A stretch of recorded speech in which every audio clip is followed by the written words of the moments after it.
Komið sæl og verið velkomin í Suðurnesja Magasín.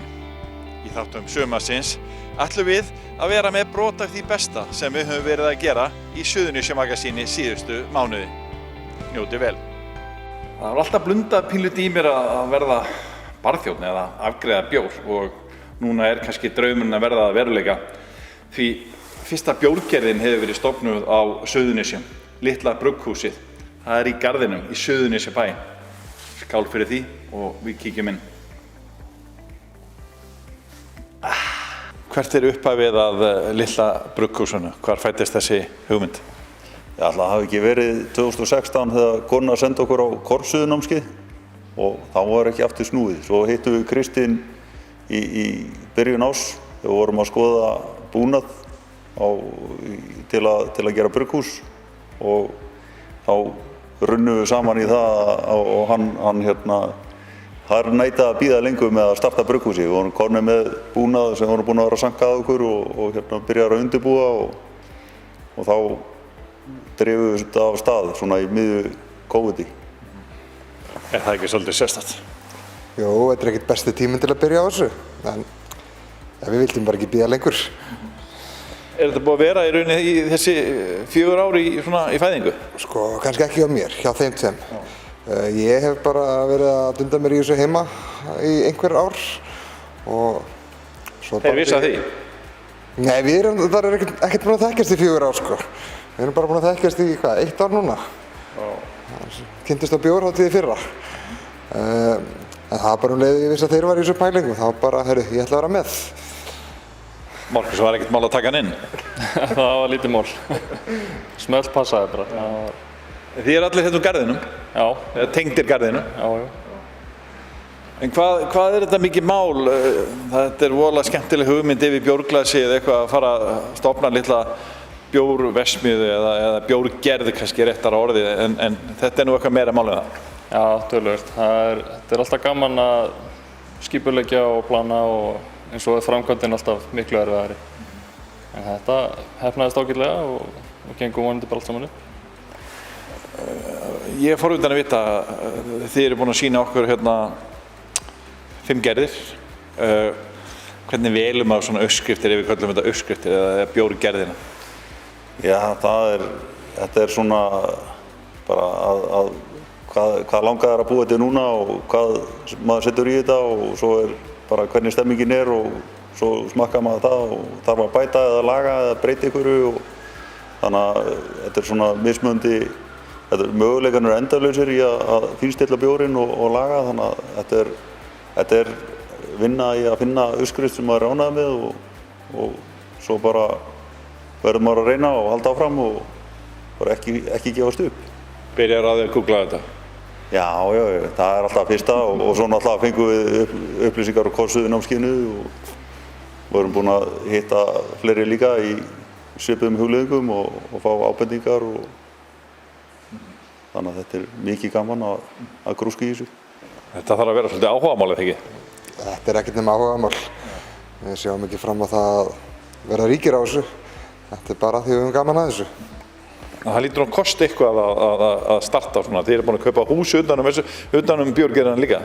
Já, við keyptum þetta hús. Það var svona byrjunin á þessu öllu. Og svo er það búnaðurinn og það er bara, þetta telur allt. Ekki ódýrt áhugamál? Nei, þetta er ekki ódýrt áhugamál. Allavega ekki þegar maður farin úr bílskúrnum. Þú varst að dunda við þetta sjálfur eitthvað? Já, ég held að allir sem hafa gert brugghús hafa byrjað á þessu heima á sér. Markus,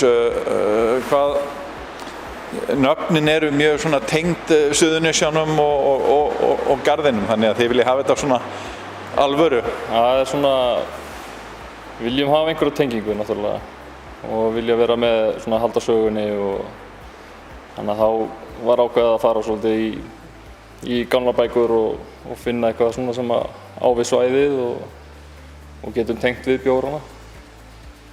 Eru þið búin að liggja mörg kvöld yfir þessu? Já, ég held að það hefur mestu tími farið í nafnið á brugghúsinu, sko. En það er nöfnin á bjórana, þau eru auðveldari vinnslu. Það er líka náttúrulega alltaf margar tegundir og hægt að gera bara nýjan og nýjan. Þannig að Er lítið mál að búa til bjór í rauninni í dag? Hvað er þið lengi að búa til eina tegund? Hvenær hún tilbúin frá því að þú byrjar að starta henni? Sko, með þessum tækjum sem við erum með núna, að geta gerjað undir þrýstingi, að þá getur þú sett í gerjun og klára gerjun eftir kannski 2 vikur fyrir eftir hvaða bjór þú ætti að gera og hann getur verið orðinn tilbúinn og karbaður með loftbólunum í. En svo getur verið að þú viljir láta hann kondísjóna, svo kallað, til þess að fá rétt bragð og láta hann verða almennilegan. Hvað er þetta mikið sem að þið eru að framleiða hverri tegund? Við erum með leyfi til að framleiða 1000 lítra á mánuði núna og við erum ekki komnir yfir það ennþá, en við stefnum á að fara yfir það og það styttist í það vonandi. En við erum með 1000 lítra brættank sem við notum sem gerjunatank líka og þannig að við erum með 500 lítra í honum núna. Erum við að fara að sjá þetta í vínbúðinni? Já, við reiknum með þetta svona 2 vikur að við förum í vínbúðunar, eða sem sagt byrjum að sækja í vínbúðunum og förum að selja á bjorland.is líka og verðum jafnvel komnir inn á bjorland.is áður við náum inn í vínbúðunar. Það fer eftir því hvað umsóknarferlið inn í vínbúðuna tefur lengi. Þú segir okkur hvað Bjorland er? Bjorland er fyrirtæki sem er í samkeppni við vínbúðunar og það er nýja áfengisfrumvarpið sem er búið að tala og eru að gera svona létta undir með litlum brugghúsum út á landi og er að hjálpa til við þannig að ef að koma ferðamenn til landsins og koma inn í brugghús og eru ánægð með bjór að sé að selja þeim bjór til að fara með heim og leyfa vinum sínum að smakka, segja frá ferðinni. Það þurfa ekki að fara í vínbúðina og þetta er svona hluti af þessari baráttu við kerfið eins og það er í dag, að mega ekki selja í lokuðum umbúðum út úr húsi þegar fólk er komið með vínveitingaleyfi. Nú er þetta búið að kosta ykkur einhverjar milljónir, þannig að þið þurfum að fara að selja og borga hobbyið ykkar. Ertu bjartsýnn að það gangi vel? Já, við hefum bara fengið mjög góðar undirtektir. Já, ég hugsa að þetta mun bara ganga vel. Þið eru búin að prófa að setja hérna á veitingahús í Reykjanesbæ, eða ekki? Jú, við vorum með 1 bjór á Pattís, hann er reyndar orðinn uppseldur í dag og við erum ekki með meira tilbúið. En eftir 2 vikur þá fær almenningur aftur að smakka.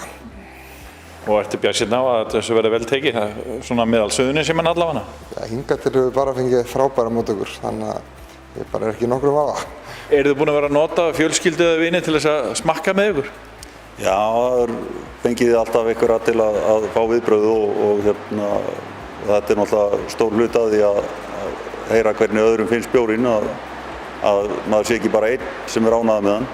Við höfum alveg gert svoleiðis bjóra og við höfum verið mjög ánægðir með þá, en það falla kannski ekki kram í öðrum. En við reynum alltaf að gera bjóra sem okkur finnst gaman að gera og okkur finnst gaman að drekka. Höfðu þið líka mikinn áhuga á bjóri eins og Kristinn? Áður en við fórum í þetta? Já.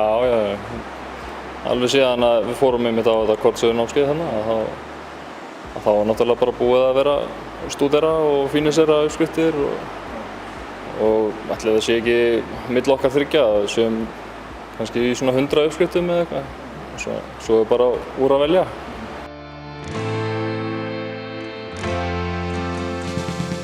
Frímann Gústafsson er smiður hjá Sparra í Njarðvík og það þætti kannski ekki saga til næsta bæjar nema af því að hann er 80 ára og elskar vinnuna sína. Hann flutti til Keflavíkur fyrir aldarfjórðungi og hann byrjaði á því að hafa samband við bæjarstjóran því vinir hans sögðu að það var ekki hægt að fá vinnu í Bítlabænum. Það var nú annað uppi á teningnum eins og heyra má í spjalli okkar við þann gamla sem er ánægður með Njarðvíkingana sem að hafa hann í vinnu. Frímann, ertu ekkert búinn að fá nóg af því að vinna? Þú ert orðinn 80 ára gamall og ert enn á.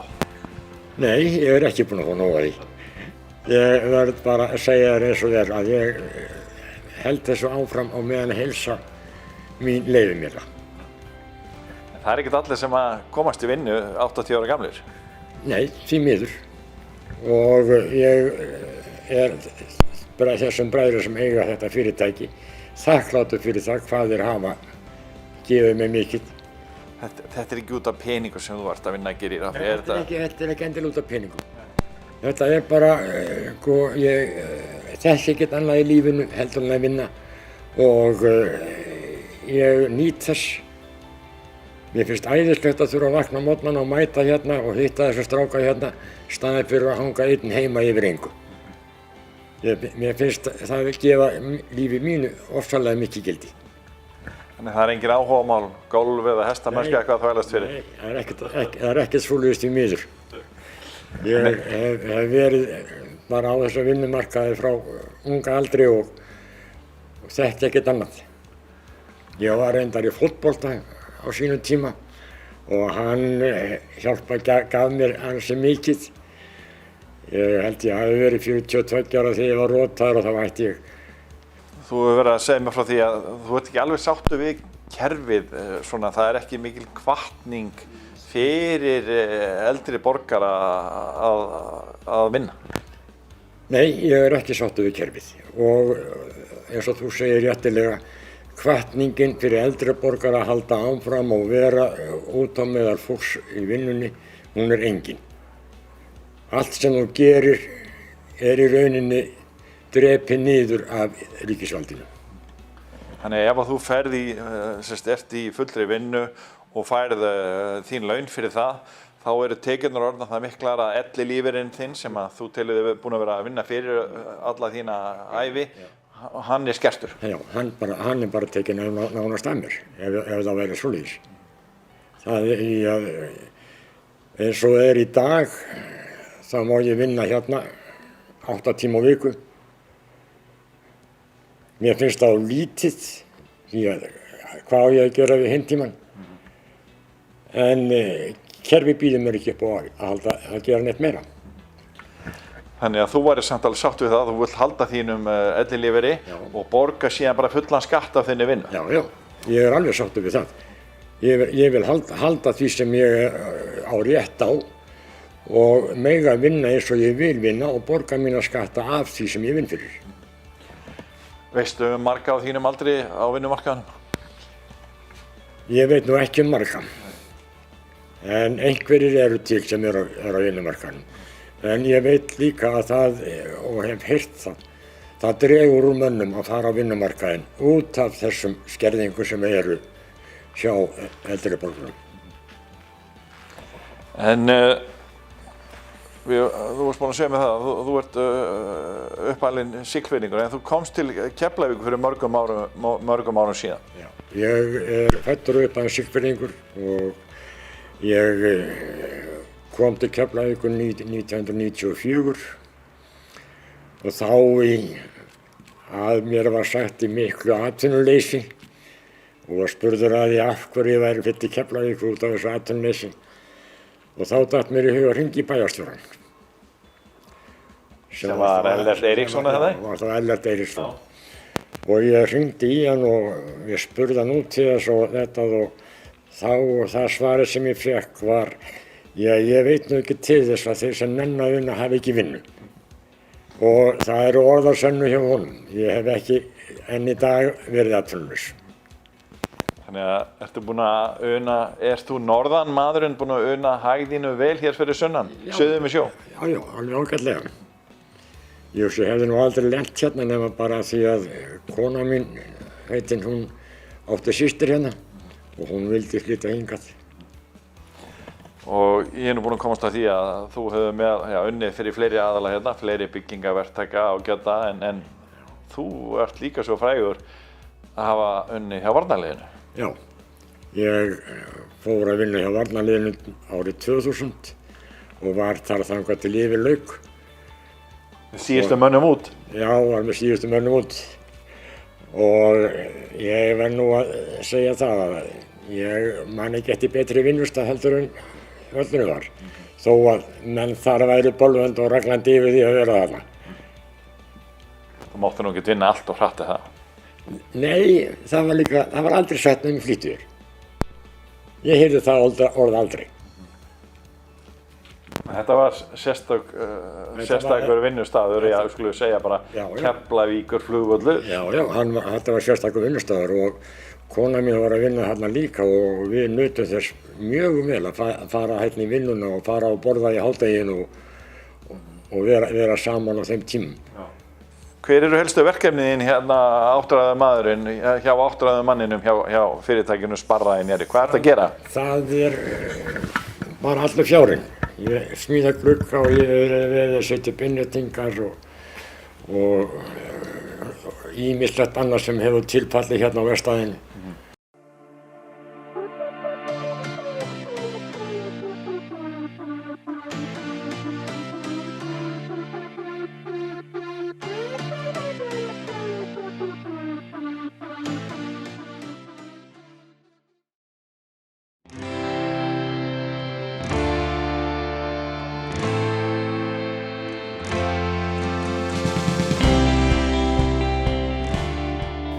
Hafsteinn Guðnason, fyrrverandi skipstjóri, fór fyrst á sjóinn aðeins 8 ára gamall með föður sínum, en hann fór í sinn fyrsta alvöru róður þegar hann var aðeins 13 ára, að vísu með bróður sínum á hálfum hlut, og þeir fóru á síldveiðar.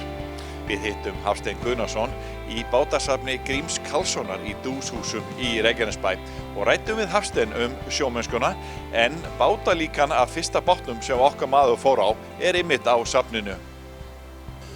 Og ég man eftir því að ég fekk að fara róður. Þarna maður var nú ekki hár í loftinu en alltaf vildi maður, þó maður verið bullandi sjóveikur, alltaf vildi maður fara aftur. Já, hvað varstu gamall að það? Ég hef ekki verið nema 8-9 ára. Já. Svoleiðis að alltaf vildi maður fá að fara á sjóinn. Svo vantaði ég var komin ég var 14 ára, þá var ég var búinn að fara á síld á honum, 13 ára. Já. Við fórum bræðurnir. Ég og Siggi bróðir, við vorum upp á hlut á síld 1952 með hringnót. Og það var náttúrulega, þetta voru alveg síldarleysisár. En við fengum 210 mál á tunnur. Þannig að það var bara náttúrulega trygging. En þetta var svona reynsla hjá okkur. 14 ára það lendi ég á togara, Úranusi, með Helgi Kjartansson frá Mosó sem var skipstjóri, fór 3 túra á Grænland, á Vestur-Grænland og þá vantaði pappa að forfallaðist einn á reglundum á þessum og þá var ég ætt á togaranum. Svo kom nýr muninn áramótin 55-6 og pappi hann sagði það, þú verður bara kokkur og ég var kokkur í 2 vertíðar. Já. Og svo lá leiðin í sjómannaskólann. Einn vetur þar og þá gat maður orðið skipstjóra Queen Mary þess vegna. Eða stýrimaður allavega til að byrja með. Já. Þannig að ef hún hefði farið á fiskveiðar. Já. Hafsteinn var á nokkrum bátum á þessum árum og tók meðal annars við stærsta nótaskipi Íslendinga á þeim tíma, Kristjáni Valgeiri. Hann bar þá 300 tonn. Svo held ég hann hafi verið lengdur tvisvar og byggt yfir hann og þá bar hann orðið 800 tonn. Það var mikla breytingar. En hugsaðu í dag, nú þessi nýjustu skip, þau að taka í einni ferð þar sem við vorum alla vertíðina að taka. En ég byrjaði mjög snemmi, við byrjuðum á loðnu á Sigurpáli 1965. Og það var nú ekki mikið sem þetta gaf af sér, en það er sama. Það var byrjað að bræða loðnuna þá. Já. Já. Ekki mjög verðmætt á þessum tíma? Nei, hún var ekki verðmætt á þessum tíma. Nei. Og svo var náttúrulega farið á loðnu á Kristjáni Valgeir strax. Og ég man það að ég fór fyrstu vertíðina 7. janúar frá Sandgerði. Og það sögðu nú sumir að hann hlýtur að vera eitthvað ruglaður þessi maður að vara svona snemma á loðnu. Fórstu 7. janúar? 7. febrúar. Febrúar, já. 7. febrúar. Já. En Þetta var hún komin að tvískerjum og það gekk ágætlega. Hafsteinn var einn af dugmeiri skipstjórum á loðnu sem var ekki stór þáttur í fiskveiðum Íslendinga fyrstu árin. Habi Guðna tók við loðnuskipinu Gíu árið 1979 en þá var hún nýkomin úr breytingum og lengingu. Það var alveg gríðarlega mikla breytingar á loðnuveiðum frá því þegar þú ert á þessum tíma. Alveg óhemji breytingar og veiðarfærin stækka og svo Fyrst var engin dæla og enga hliðarskrúfur. Nú þetta náttúrulega alveg sjálfsagðir hlutir. Já. Það ekki... Það var nú smá lána í vetur, þetta er svona... Já, þetta slapp til. Þetta alveg mjög mikil upplýfting bara fyrir alla sem að koma nálægt þessu. Já. Sjómennina og landfólki sem að fær vinnu við þetta unnið dag og nótt til að gera verðmæti úr þessu. En þegar þið voruð að veiða loðnu í Englanda, voruð þið með eitthvað leitartæki? Já. Það var komið astig og... Það var komið, já? Já. En þurftu að fara langt? Það var, eftir meðan hún var að ganga hérna með ströndinni, þá þurfti ekki að fara langt. Nei. Nei. En voruð þið að veiða hana áður og hún var hrognarfull á þessum tíma? Já. Það var mest alltaf verið að veiða í bræðslu? Alltaf verið að veiða í bræðslu. Það er bara núna í seinni tíð sem að er að fara... Já, það var svona síðust árin. Og þá voru nú ekki að koma þessar græjur sem eru núna. Nú slíta menn kerlingun í sundur til að ná hrognunum. Já. Í gamla daga þegar var verið að dæla í land þá settu menn keðju til þess að þrengja slönguna sem var lág í land til þess að væri meiri þrýstingur og þá þrýstist hrognan úr hrygnunni, þá þrýstist hrognin úr. Þetta voru eina sem var hægt að gera. Já. En þetta er gríðarlegar þetta eru mikla breytingar. Já. Það er við nú hérna í þessu skemmtilega bátasafni Gríms Karlssonar. Gaman að sjá alla þessa báta hérna. Það er náttúrulega verið gríðarleg þróun í byggingu báta og skipa. Alveg hreint. Ha? Já, þetta er ekki smá risa skip þessi nýjustu? Nei, þetta er alveg með ólíkindum. Það með öllum græjum? Já, og svo líka allir þessi plastbátar sem konur eru náttúrulega. Þetta eru mikil breyting, allt yfirbyggt og með beikningavélum og þetta er geysilega breytingar orðnar í þessu. Sko, ef maður fær borð í þessi nýjustu skip, maður kynni ekki á neitt og það er mörg ár síðan ég fór borð í hann Vörð, hann kom nýr frá Grenivík. Frendi minn, hann fór með borð, var að sýna mér, fór með mig upp í brú, þá voru 17 tölvuskjáfur í brunni.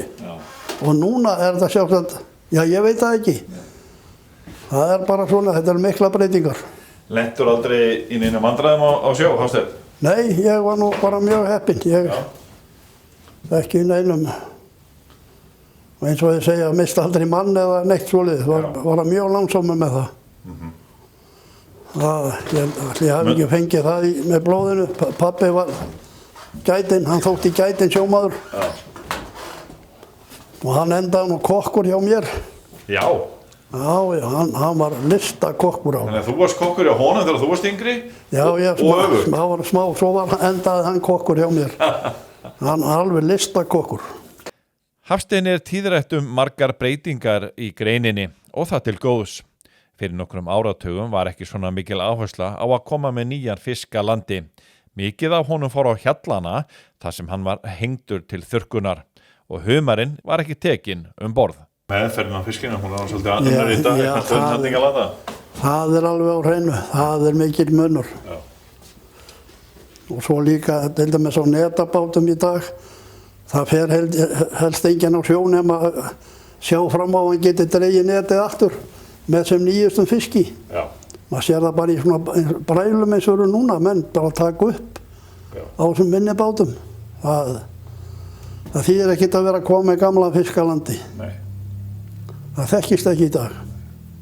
Sem betur fyrir, þetta mátti breytast. En þetta í gamla daga, eins og maður segir, svona... Já, það er, menn voru kannski með 10-12 trossur og það þótti alltaf sjálfsagt að eiga kannski 2-3 nátta sem voru að búa og það var sko, hugsunni var þannig að þetta væri allt nógu gott á hjallana, það var bara hengt upp. Já. Þetta var nógu gott á hjallana og nógu gott í Afríkumennina, svoleiðis hugsuðu menn þá. Já. En þetta er liðin tíð. Já, það er gríðarlega breytt tímar í þessu. Þeir fá eitthvað þurrum hausum og svoleiðis og hryggjum. Þeir kunna nýta það og vera ánægðir með það. Það er mikið prótein. Þeir eru að nýta allt úr fiskinum í dag. Já, þetta er mikið, til dæmis bara að roði skuli vera orðið með því verðmætasta. Það er alveg ótrúlegt. En það er líka bara, maður gleðst yfir að heyra svona fréttir. Það er.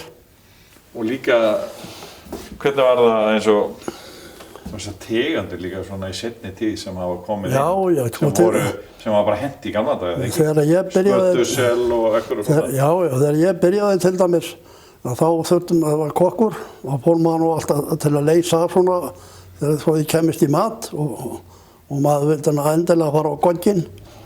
Það var mikið róið á leirinn þarna út frá Sandgerði, fyrst á vertíð sem kallað var.